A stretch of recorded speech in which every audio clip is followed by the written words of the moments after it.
It's the queen of information. This is the Bev Smith Show. Let me know what we can do to publicize this case, because this is just outrageous. Empower yourself so that you can empower others. This is the Bev Smith Show. Reading is fundamental, and we who are of African descent, we owe the ancestors to learn how to read. Inspiring, motivating, empowering. This is the Bev Smith Show. So maybe we can get a national dialogue, which is something that we need in this country. We don't want to talk about it, but we go to war over other countries that are doing ethnic cleansing. And what are we doing here in this country? Ensuring that we continue to maintain the voice of the community. This is the Bev Smith Show on the Empowerment Radio Network. Get empowered.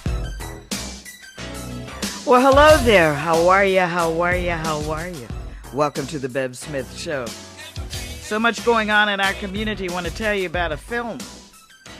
The buzz is that this one might get a nomination, for the Academy Award or something like that. It's premiering this week, and I wanted to tell you about it and introduce you to some people who are involved in it. It's about our soldiers returning home from combat. It's a soldier's story. And the man who is directing it and starring in it is with us now. He has the lead role. We're talking about Marting Papazian. And we are delighted. Did I say that right, Martin? Papazian. Papazian. I got it right. Didn't I? Papazian. Marty Papazian. Oh, I had it all mixed up. Papazian, welcome to the show. I'm delighted that I'm delighted that we could hook up this way. When I was reading about this film and reading about the story, I am the wife of a former Vietnam veteran. He's no longer alive. I thought about that era and the films that came out, and I wondered why you wanted to tell this story. Back in 2004, when soldiers were coming back, I was meeting these men, and their stories just really affected me. And as a writer and as an artist, I felt that this was something that was important, and that these are stories that needed to be told, and some light needed on the human of the actions that were taken by our government. And I wanted to shine the light on the individuals that to suffer the consequences of those actions abroad. We're having some technical problems because Martin is on the road, and we're talking to him on his cell phone, so just bear with us. It'll get better as he cruises down the road. This is an important topic. I wanted you on at any cost, so we've had some technical problems, but we have you. And I think this film is worth discussing because, Martin, I don't think we are discussing the Iraq-Afghanistan era as we did even Desert Storm. What do you think?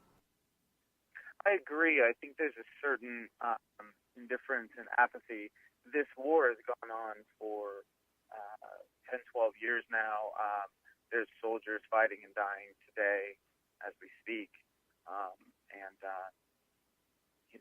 It's something that we're hearing about, soldiers that are coming back and reacting in a very extreme way. And we hear a lot of talk about post-traumatic stress and things of this nature. And so with our film is about this character's path to redemption through his relationship to this abandoned boy. So it's through his acts of compassion and service does he find his sort of hope and redemption. And so we definitely wanted to tell a story that was positive and sort of and definitely presenting the Marine in a positive light and a hopeful light, because we feel like this subject is extremely important, and these men are extremely important to us. We're talking with Marting Papazian, and what we're talking about is a new film. I love the name of this film, The Least Among Saints. What did that mean? I mean, who writes about saints and war in the same phrase? You did. What does the title mean? St. Paul called himself the least among saints because of his previous sins.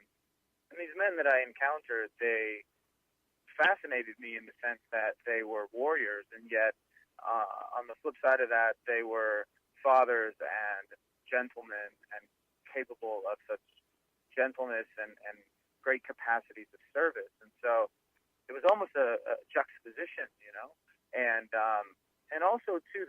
character surrounding the central character and the boy that he bonds with, the characters around him, there's a detective played by Charles S. Dutton, the great Charles S. Dutton, and Laura San Giacomo plays a social worker, and there's a nurse involved, and there's his ex-wife. These are all the least among saints, right? These are all the heroes, the regular heroes, the unsung heroes of our culture that take care of us in those most crucial moments, soldiers, nurses, police officers. They're the ones that show up at those pivotal moments in our lives. And in this particular story, they sort of see to it that these two individuals, this soldier and this boy, can come together and stay together because they can see that they're mutually beneficial for each other. Martin, I wanted to talk to you also because not only do we have a vacuum of not discussing our soldiers coming home. In the last administration, they didn't even want photographs of the bodies coming, as we have seen in wars and conflicts previously. And I wanted to know how you get that idea across to get it to a film at a time when it does seem to me that if you don't have something sexy, if you're not talking about spilling guts and vampires' blood, you can't get a film together. You can't get the money for the backing. How did you sell this idea? You know what? I didn't sell it. I mean, I received so much of that backlash that you can't tell a story about a veteran that it's not going to do well. And we just went ahead. I raised money through my friends and family. My father and his partner produced it with me. They helped me acquire the necessary financing to make this movie. We all believed in it. We all took a big chance. The cast responded to the script. They came aboard, and we're distributing independently. We've released in over 15 cities throughout the United States. We continue to roll out, and the response from the audiences is just tremendous. And we've gotten great response from the press as well, and veterans and families of veterans. And so that's what continues to motivate me to push this along. I'm on the road right now to Palm Springs to open the film, and I'll be in Tucson tomorrow night, and Palm Springs again over the weekend. And Charles Dutton will be in Baltimore opening the film. So we believe in what we're doing. We're going to fight hard for it. We're going to talk to Charles Dutton in a little bit, but before we do, and I really appreciate your visiting me, because I think these are the stories that need to be told. These are the human stories. Or let me put it a better way, a Bev Smith way, Martin. I think that these are the real reality shows. This is a real story. This isn't fantasy. This is a real story about real human beings.